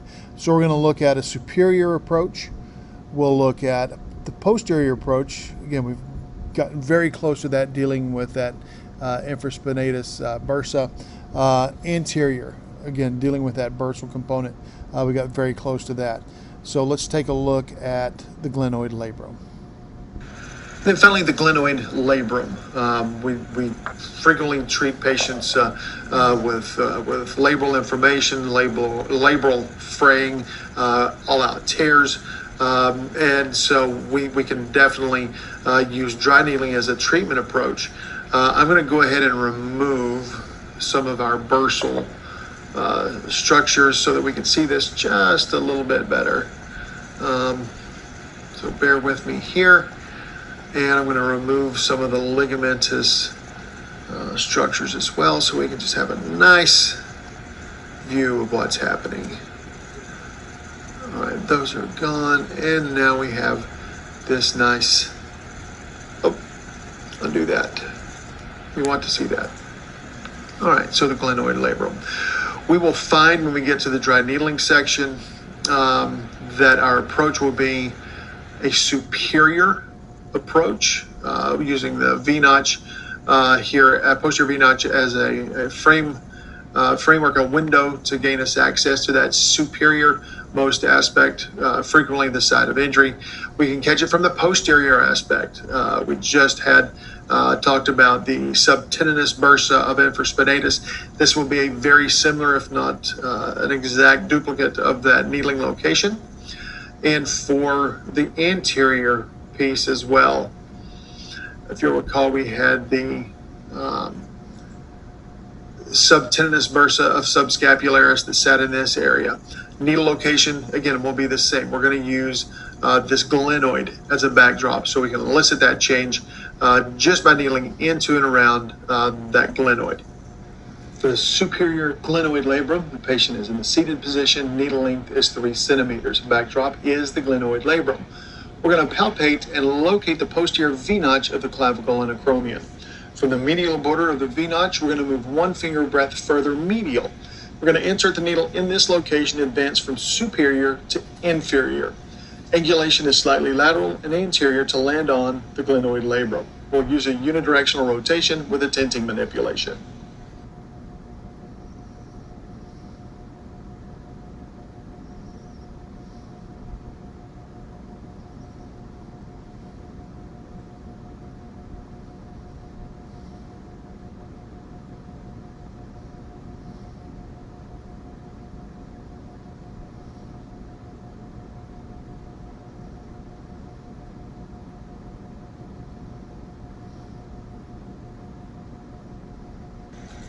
For the posterior glenoid labrum, the patient will be in a seated position with a 3 centimeter needle length, backdrop again down to the glenoid labrum. We'll palpate the acromial angle at the posterior border of the acromion. We're going to move 1 finger breadth inferior and 1 finger breadth medial from that point. Then needle lateral to medial with a slightly inferior angulation to land on the posterior glenoid labrum. We'll use a unidirectional rotation with a tenting manipulation.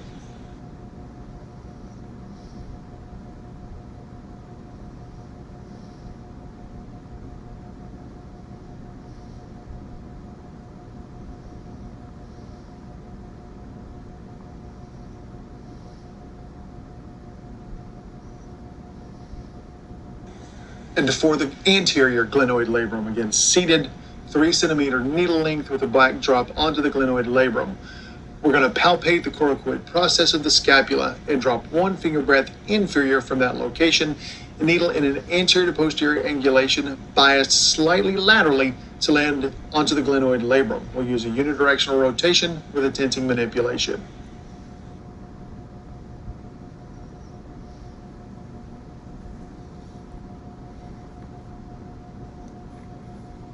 All right, so we've been through all of our tendons and ligaments. Now let's talk about our regional diagnosis protocols, and then lastly we'll look at our perineural protocol for the supraclavicular nerve. AC joint dysfunction, we've done a lot of it already, but let's break it down a little bit further here. And let's just get to our description of that.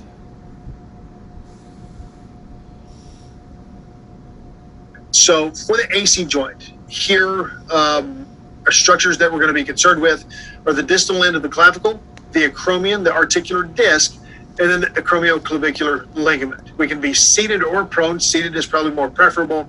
Very similar to what we did.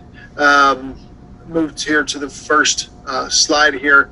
Our first structures are going to literally be just that AC joint space. We'll hit the ligament, we'll hit the articular disc. That's always my go-to first. Secondarily, if I'm not seeing any changes in what I want to do, then I'll hit the distal end of the clavicle and onto the acromion. And lastly, I will hit subcutaneous acromial bursa. So we probably will hit it as we get on either side of the clavicle itself. The intention here is to needle connective tissue from this ligament as they are moving further to attach onto either the clavicle or acromion. The tertiary here is be specific into the subacromial bursa. With that, we would definitely want to do some unidirectional tenting, some bursal mobilization. We could do, because of orientation out here, we could hit the suprascapular and the lateral pectoral nerves, C5, C6, C6, and 7 of the brachial plexus. And so there's a big depth of how to do that, but we've already gone through the AC joint. So that is the challenge, actually getting into that space and then throwing these add-ons on top if you're not getting the response that you need. More medial, and then these 2 lateral are the one if you're going to needle into that bursa.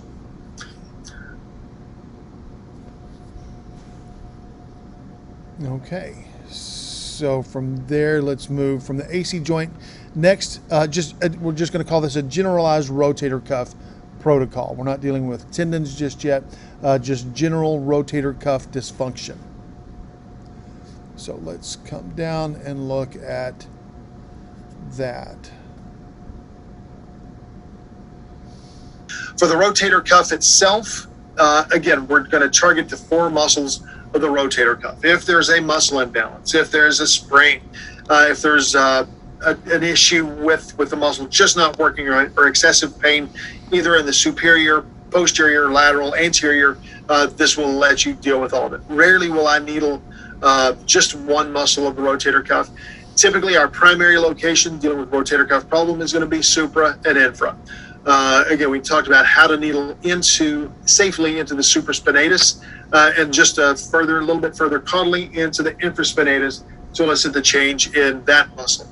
Secondary location, I would go ahead and hit subscap and teres minor. Subscap from a hand behind back, or the hammerlock position, to land on the anterior surface, and then teres minor on the superior half to third of the lateral border of the scapula. If there is a rotator cuff problem, better not forget about deltoid. Deltoid is going to be playing a role. So anterior, lateral, posterior, anterior, posterior, or lateral, and because of its location onto the coracoid process, want to throw that short head of the biceps in there as well. Again, I mentioned that any sort of pain dysfunction in that shoulder could have a labral component. So if I needle these once and I don't get the response that I'm looking for, or I go through each of my locations, then I may consider throwing the glenoid labrum on. That would also be dependent on possibly a grind test, a clunk test, some sort of test that tells me that there's something going on with that labrum. Could also come back and hit in the spinal segmental locations, C5, C6, C7, if you recognize those are our multifidus, our deep muscles. Here we have spinalis capitis coming off, or spinalis cervicis coming off, and it's hidden. So those could play a role as well. Okay, from there, we'll move from generalized rotator cuff to, let me close some of this out, to the specific of the rotator cuff tendonitis, and that is that small band where the muscle converts from muscle to tendon, that myotendinous junction. They're at the very periphery of that muscle on the superior, medial, and inferior facets of that attachment, and then as well as for subscap. So let's move to the tendonitis here, 38. Okay, for the tendonitis or the tendinosis pieces that's frequently involved. So if we deal with this neuromuscular dysfunction in these muscles long enough, if it sits on, if it starts becoming more chronic, then we will start seeing tendinosis out in the tendons themselves. They're not long tendons. The myotendinous junction is fairly quick, fairly narrow. Again, treatment approach, let's hit the muscles themselves first. Supra, infra, secondary, teres minor, subscap. Lastly, we want to get very close into their tendinous attachments. And so if there is some tendinosis, if there's some small tearing of these tendons, they will be tender. So a keynote anterior to the long head of the biceps, that's where you'll find subscap. And then there's a superior, middle, and inferior facet of the greater tubercle, and that'll be the insertion location of the other supra, infra, and teres. So just slightly medial from that attachment is where we would drop our needles into those tendinous structures. If that is going on, you'll definitely, as you palpate the location, you'll definitely get a positive response from the patient. That would be a good indication tertiarily now to needle into those structures. Again, we could come back C5, C6, C7 to get that spinal segmental. Getting a change in the central system can also be helpful to what's happening, what's functioning distally. Okay, let's move from here over to bicipital tendonitis. Here, we're going to look at from the origin side. When we get to the advanced elbow, we'll talk about bicipital tendonitis distally, but here we want to talk about the proximal piece there.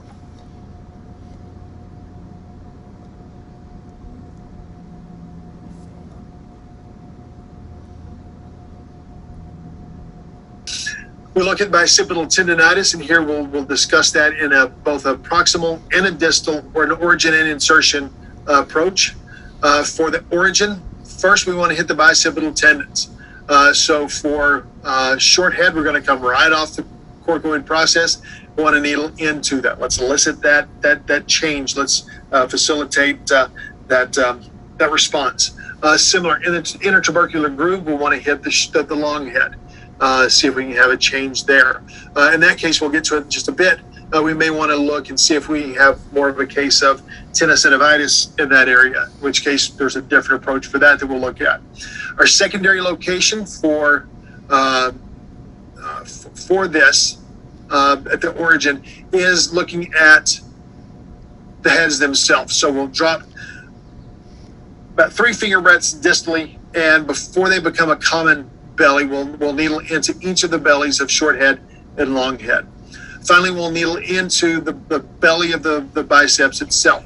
So I've got the point here. As we've talked about a moment ago, we can differentiate biceps from brachialis by doing a lateral to medial thread. In this case, you can do that lateral medial thread, or you can do anterior to posterior, landing on the humerus as your backdrop, but the biceps, muscle belly. And then finally, we can look at our spinal segmental locations at C5, C6. For a periepidural location, we could look at needling for the musculocutaneous nerve. It's distal at the break between biceps and brachialis. We will cover that more when we get to our next lecture, which is advanced dry needling of the elbow. So that could be an add-on piece there. If we look at its insertion, here we'll look at the distal aspect. So a primary location is just into the tendon itself. We'll go after that, and we can needle straight into that tissue. If there are, so our secondary location, again, we're going to go up the chain. Here we would look at the bicep belly itself. Again, we can do an anterior to posterior or lateral to medial approach. And then third, the short and long head of the bicep. Let's differentiate those. Let's make sure we cover both of those to address any sort of neuromuscular dysfunction that's taken place there. Spinal segmental locations, again, we can look at C5, C6 to see if we can elicit a change there. In this case, we could also look, again, at the musculocutaneous nerve. Again, it's going to be distally between biceps and brachialis. All right, so from there, let's look at our, let me close that. Let's look at our subdeltoid or subacromial bursatus, or more commonly, we refer to it as impingement. So this is one that you can use very frequently. If you see many shoulders in clinic at all, this impingement is a big part of what we see. So let's look and see what that looks like.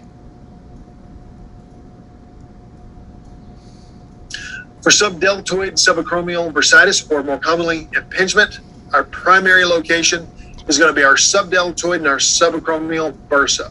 So we went through the protocol for dropping off of the acromion down one finger breadth, and then lateral to medial for subacromial. For subdeltoid, we came out laterally a finger breadth and then dropped superior to inferior to land on the subdeltoid bursa. Again, we get to lab, I'll demonstrate how to do this with a single needle stick.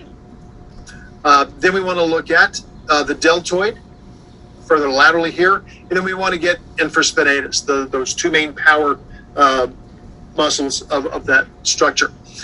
Lastly, we want to catch pec major, biceps, short head, and coracobrachialis. All structures that are, if they've got an excessive amount of muscle tone, are going to be compacting that head of the humerus into the glenoid, but also pulling it superiorly into the acromion.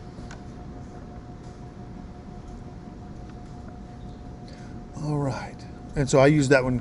So I use that one on myself. Again, every 12 to 18 months, I'll have a labral issue, I'll have a rotator cuff issue, and I'll combine my the Labrum protocol with the impingement, and that can be a big help. Okay, so then we'll move into intertubercular tenosynovitis. We don't see this all that often, but when it does happen, we want to be able to treat that. And basically what we're going to try to do is mobilize that tenosynovium distinct from the tendon itself and manipulate that.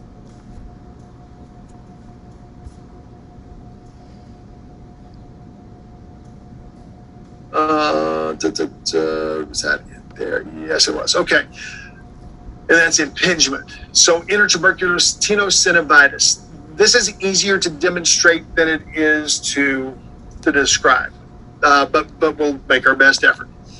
So here, what we're going to do is we're going to drop a primary location is going to be the synovial sheath between the tubercles. So what we're going to do is one thumb breadth above and below that sheath.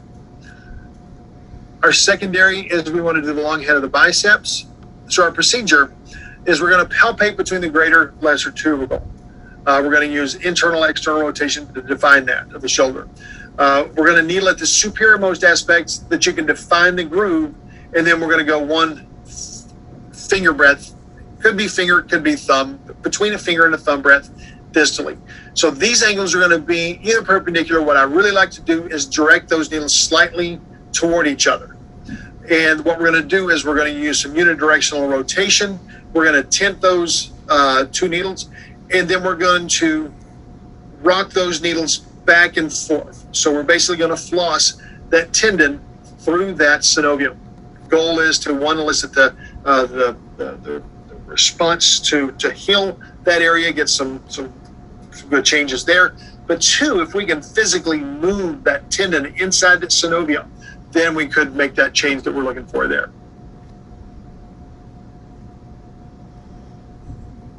Okay, then we'll move from there to our scapula abnormalities. Here we're going to look at our sixth scapula, our scapular dyskinesia, our snapping scapula, and then finally the winged scapula. So let's look at some general anatomy for the scapula itself.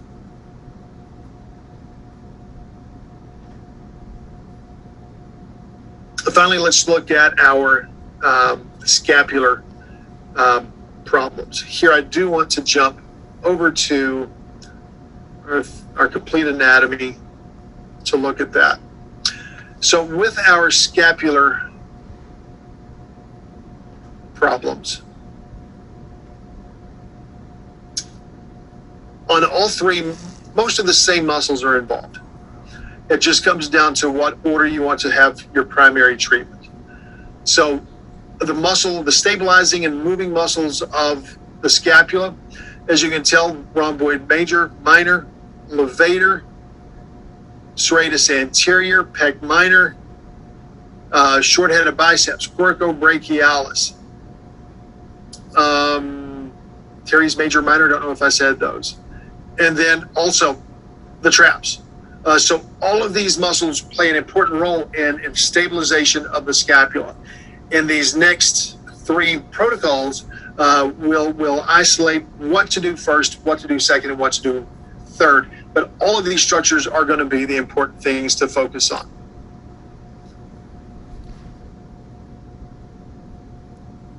All right, so let's move specifically into the sixth scapula or scapular dyskinesis. Scapular malpositioning, inferior medial border prominence, coracoid pain and malposition, and then dyskinesis of scapular movement. So I'm going to leave those there for perusal, and let me come down to our demonstration. So for sick scapula, sick means, it was originally termed by Burkhardt, scapular malpositioning, inferior medial border prominence, coracoid pain and malposition, and dyskinesis of scapular movement. And basically, yes, it's an overuse syndrome. So what we want to start with that. It's doing this thing. I'm going to try to get back to this. It's a programming issue I didn't change. So in order, pec minor. All right, you're going to bear with me here.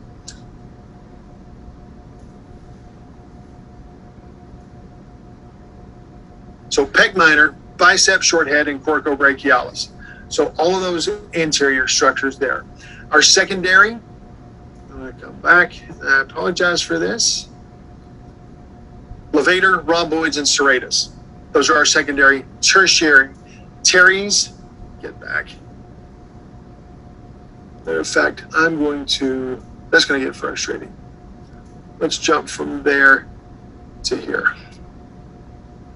All right, let's get all the way down here.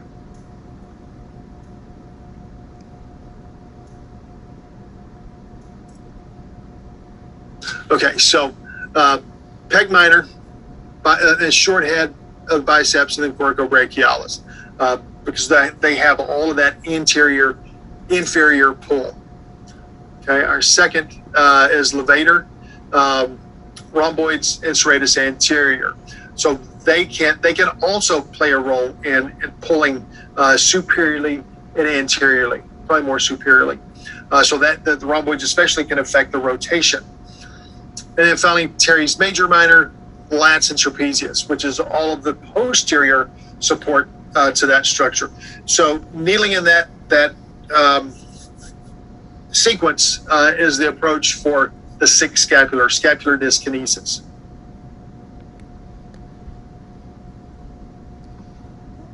Okay, so we'll move from there, from 6 scapula, we'll move on to the snapping scapula. And I want to just move on to here. Okay, we move on to the snapping scapula. So the snapping scapula is, so it's it's manifest as an audible or palpable crackling during the sliding movements of the scapula over the rib cage. So we've had these patients who raise that shoulder blade up and down, and it's cracking and it's popping up there, and your patients are really confused on why it's doing that. Is it arthritis? Is it bone spurs? Well, no, it's a snapping scapula. It's a scapular issue, and it's by imbalance of the muscles of scapular stabilization. So with that, I've got it all right here. So our first location, levator scap, rhomboids, and serratus anterior. So these things are staying super tight, and the superior angle is just staying, it's grinding basically into that posterior rib cage. So the solution is reduce that muscle tone in that area. Let's get those muscles lengthened back out. A lot of scapular mobilization will be necessary, but those are our first structures to address there. Secondarily, we need to hit pec minor, biceps, coracobrachialis to let that, so it's pulling it superiorly and anteriorly. We've got to release that anterior as well to let that scapula come back more to a neutral position.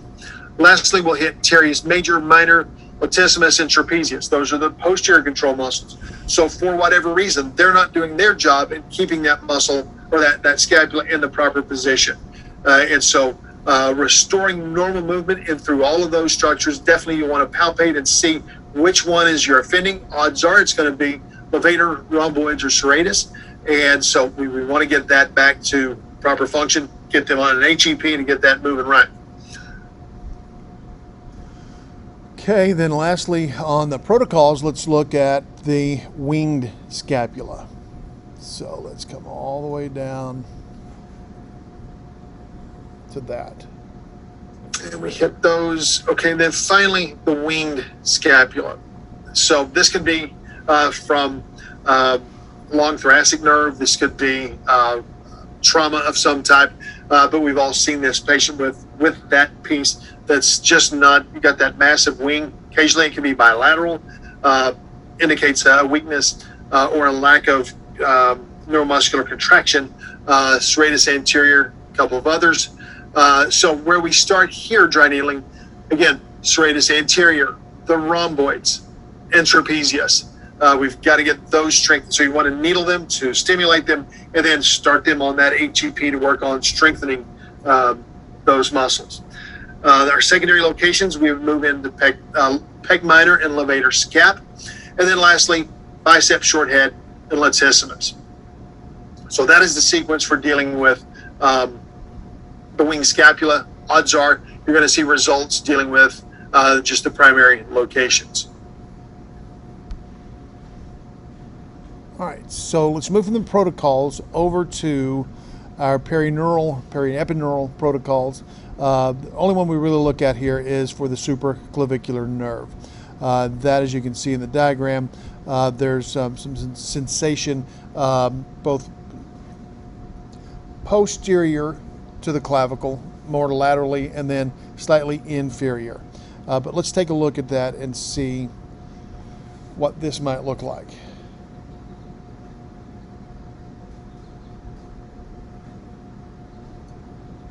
And then lastly, let's look at, there's only one perineural protocol we'll look at here. It's the supraclavicular nerve, which gives us a lot of this pain in the side of the neck and then laterally out here. If we've looked at it and we've addressed scalenes, we've looked at all of these different things and nothing is responding, then we may want to consider that we could have an entrapment of the supraclavicular nerve, either as it exits the neck or further out laterally, either above or below the clavicle. Let's see here. So here, I do have, all right. So our primary neural locations, we're going to come into the lateral third of the upper trapezius. So right out here, we're then going to move into the inferior of the clavicle in the anterior deltoid And then we'll move further medially, inferior to the clavicle, at the clavicular portion of pec major. So here, from a muscular standpoint, we're going to hit the distal, the more lateral pieces of that supraclavicular nerve. Again, superficial, 1.5 centimeters is more than enough. Secondarily, we'll look at splenius cervicis, splenius capitis. So although our issue is here, we know that's happening because of that muscle tension, that tightness, or that shortening of those muscles. So you'll recognize these as our C6 and as our T4, dropping deep into the multifidus, catching splenius cervicis as we're coming here, and then capitis, and then cervicis as we run down to T4. So that's our secondary. For our spinal segmental locations, we could look at C3, C4.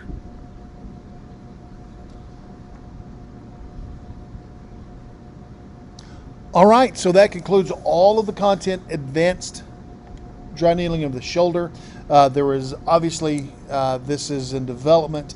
As new research comes out, we add to what we have to get the very best of what we know. This is what we have at this point. Our next module will be advanced dry needling of the elbow, but here, our post-module assignment. If a patient presents with anterior shoulder pain, what are 6 potential structures that could be involved and that might benefit from dry needling? There are lots of potential answers there, as long as you're close. We've mentioned more than 6, so name 6 potential structures could be involved, might benefit from dry needling for that anterior shoulder pain. And that date is wrong. It's not 7/26/2021. That was last year. But next is advanced dry needling of the elbow. Excuse me. That should be in approximately 2 weeks. So work on this homework if you're just looking at it online through the videos, maybe on YouTube. If you're going for the extra credit, if you're going for continuing ed for this, you want to definitely work on that homework. Otherwise, that concludes advanced shoulder, and we'll see you in a couple weeks for advanced dry needling of the elbow.